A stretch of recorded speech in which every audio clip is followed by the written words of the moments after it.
Okay, in this webinar, let's call it a webinar because a webinar is a combination, is a blending word for seminar and web-based seminar, as a matter of fact. So we're going to have a discussion over body language and nonverbal communication. So we're going to focus on the material provided by our students in the form of comments, and I've just copied and pasted them in the body of the paragraph. So let me see. The first heading is what is body language? So what is your interpretation or definition of body language? So let's continue in alphabetical order. So Bono, what is your definition of body language or nonverbal communication? What do you think about that? For me, body language is the way that we express our words with using our body movements, like our hands and our eye expressions. I believe body language is for definition of this. Mm-hmm. All right. And okay, fair enough. And what about you, Demi? What is your interpretation of body language and nonverbal communication? How is it different from verbal communication? Well, I think there are two kinds of body languages. One is conscious and one is unconscious. Basically, I think, body language is the way that that you have an expression that is displayed on different parts of your body. For example, it can be conscious by smiling, because if somebody smiles or frowns, that's a conscious way to communicate pleasure or displeasure through your body. But unconscious could be through fear. See, if you are afraid, you will look afraid, but it is unconscious. Even anger can be a combination of conscious and unconscious communication. So there are basically some certain things that your body does. It's not just facial, like if you have cold, you're shivering. That's kind of a way to communicate, I guess, to others that you have cold. But I think it is a broad definition. I think the best way to summarize it is like that on your body, it will be reflective of both your mood and the state of your health. Excellent. But if you agree with me, sometimes smiling is an unconscious activity too, and you're not aware of that. I guess as a response. Yeah, if it happens as a response, see, it can either happen as a response or as an initiated action. If it's initiated, then it is conscious. But if it's as a response, then it's unconscious. Same thing with laughing. Some people laugh consciously, then they are usually not genuine. But if you're laughing unconsciously, because you have the joke, then that's a more genuine laugh. Yes, absolutely. Okay, thank you. And what about you, Panis? What is your distinguishing definition between verbal and non-verbal communication? I agree with my friends, and I think the meaning of body language means we show our point with the movement of our body and gestures, and yes, this. So, kinesics. Do you know the definition of that, Bono? Because perhaps this is a new word to you. To be honest, it's quite new for me. I was just reading the explanation. Okay. So let me just let's have just 30 seconds to skim the third paragraph under the title of kinesics. Okay, this is called skimming. Skimming is a technique, is a reading technique according to which you read a passage very short to get the main idea. So please just skim this paragraph, and then we will have some actually points to talk about. Okay, please use that 30 seconds. Are you done? Yeah, I'm done. Okay, so you can define it now for sure. Kinesics is basically the study of investigation of the body movements is basically, but this can be very for us very defining things for the people even in the interviews, for us to understand people's characteristics, specialities, so on. Yeah, that's it. Okay. Yeah. So it's the scientific and systematic study of body movements, when it comes to just interpreting interviewees' behaviors, and also for interrogation and questioning some, for example, criminals. And okay. So here we have confession, actually, on the last line. Yes, what's the meaning of confession? Yeah, who knows that? Obviously, but I mean, I'm not sure how do I describe it, but basically to admit that you made a mistake, to admit that you did something, that's what it means. Very good. You're getting so close, but not completely accurate. There is a subtle difference between admitting and admission. I think admitting is to respond yes, but to confess you have to initiate the knowledge. Basically, someone who's admitting is someone who's asked, then he admits. But someone who confesses is someone who brings it forward himself. Yeah. I suppose actually there is another big difference between the two. When you admit, it means that you yourself, as you said, initiate something, and you eat humble pie. In English, we say eat. It's an idiom. When you eat humble pie, it means that. Let me write it down.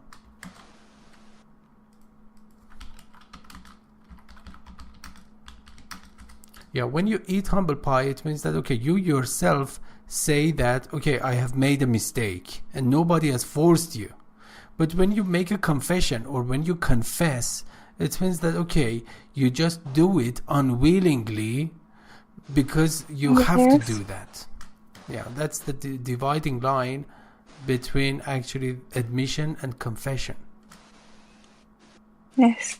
For example, you confess, you're welcome, you make a confession in a court of law, and you have to just deal with the consequences. But for instance, I make a mistake as a teacher. I make an English mistake, and I don't confess. I just admit that I've made that mistake. Yes, I understand. And so let's continue to the next. The heading of gesture versus posture. And whose turn is it? Let me see. I think it's Demi's turn. So, Demi, what is the differentiation between gestures and postures? Well, according to the article, a posture is more related to how you position your body, how the geometry, basically, how is your body organized. But a gesture is related to how do you move your body, or how do you move, or whether your hand or whether your face to signal something. But basically, a posture is something static. You're in a specific position, and the total organization of your position indicates a meaning. While a gesture, the movement itself has the meaning. Exactly, yeah. So making a gesture has something to do with movement, so it is dynamic. And the posture actually is something that is, as you said, static, so it's motionless. Okay, so again, I give you 30 seconds to read this paragraph, because you might not have read that before, so please use that time. So we have a word here, whereas. What's the meaning of that? Who knows? Of course, there is a, let's say, attributed flashcard or linked flashcard. On LELB Society, the words with hyperlinks, if you just place the cursor of your mouse on them, you will see the definition. But I want you to just define it on your own. Wait, which word? And in which sentence? Whereas. Yeah, but I don't think it's written in this paragraph. I can't find it. And on which line is it? I mean, I know what it means, but I want to know on which line. On the second line. In the middle. Says body language, like unwritten language, can convey a wide range of meaning through the same body language. I don't see. Also on your, if you're using your PC or laptop, you could Control F and type whereas. You will find it easily. You talk about gesture Just and press posture. I thought you were talking about the universal because I thought we were moving to the next paragraph. No, Oh, we are still in we're, this gesture versus sticking to- posture. I think whereas is just to convey, it is similar in the meaning to. However, basically, you have to state one sentence like to give a quality to one object. Then you will contrast it by giving a different quality to a different object, and to connect that sentence, you will use whereas. I don't know the exact word that I would guess it's similar to however, but I don't really like that's the meaning. That's the syntax that is used to use whereas. So you could just, as I said, search it and you will find useful articles. Universal versus culture-specific body language. So again, I'll give you 1 minute to read that because the paragraph is rather long. So please use your time. From the passage I have read, and I also have my personal experience about this issue, universal versus culture-specific body language. Yeah, of course, we have many similar meanings of the way we use our body. But to give an example, the way in Middle East, the way people refer to be patient with their hands, collecting all fingers in the top of their hand palm, it means very good in my culture. It means to prove that it's wonderful, it's delicious, something like that. And also I can give you the example, for example, the Indian people nod their head from left to right to approve what you are saying, while it means have a negative effect in my culture, in Turkish culture. We refer it a negative reply to their conversation as an answer or not approving standard. While as I read in the paragraph, also waving hand is a meaning of goodbye. I don't have any examples right now in my mind. But I can tell you that's it. Okay, that's fair enough. Thank you. And what about you, Demi? What's your idea about that? Well, I mean, I don't think there is any universal body language though, because how do you verify it's universal? For it to be universal, it has to be consistent for every culture in the world. So it's more like there are some cultures that are propagating. If something was invented by an ancient culture, then there are some daughter cultures that then they will inherit the same body languages. But in essence, all expressions are culture specific.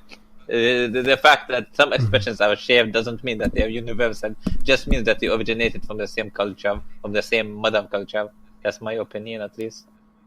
Okay, so what do you think that if a person smiles at you, do you get hurt or take offense, or you just find it attractive? Well, I think if somebody, like from my point is, if somebody is like Mowgli, from the Jungle Book, and then somebody smiles at him, maybe he will not understand completely. That's my point. Like if somebody was raised with zero culture, then I don't know. It could be that there are some it could be some biological instinct that would make you by default react positively to a smile. I'm not sure of the science of that. It could be not. But in general, I think unless there is some kind of biological response, then most things are cultural. But again, if it was universal, it would not be cultural, it would be biological, in my opinion. So I don't know whether there is a distinction in that. Well, even universality of body language has some foundation, or let's say basis, and this could have some biological basis, and I understand. Yeah, that could be true somewhat. I just don't have enough. I think that's too technical of a topic to have. Because if I'm going to present an argument, it has to be based on some kind of study to confirm or deny. It's kind of hard to give an opinion on a scientific. Like I can't say it is my opinion whether water will boil at 100 degrees or 102 because literally I don't have the facts to deny or support either propositions, I guess. Yeah, to take a scientific approach, first of all, you need to make some assumptions. And every science starts with assumptions. So we are here just assuming whether it is actually, it has a universal foundation or basis or not. Yeah, we are not just providing facts here, because, factual issues could not be argued. So if there is a fact, so we cannot have a discussion over that. So it's a fact. Well, but we just focus on something that is non-factual, so that we could just bridge the gap in our knowledge and learn something. And actually, this could initiate some research or inquiry. I understand, and I agree with you 90%. See, sometimes there are facts, but you have to discuss about the implications of that fact. See, the fact is true by itself, but what does it imply? What does it mean? That could be subject for debate. Excellent, yeah. I admit you're right.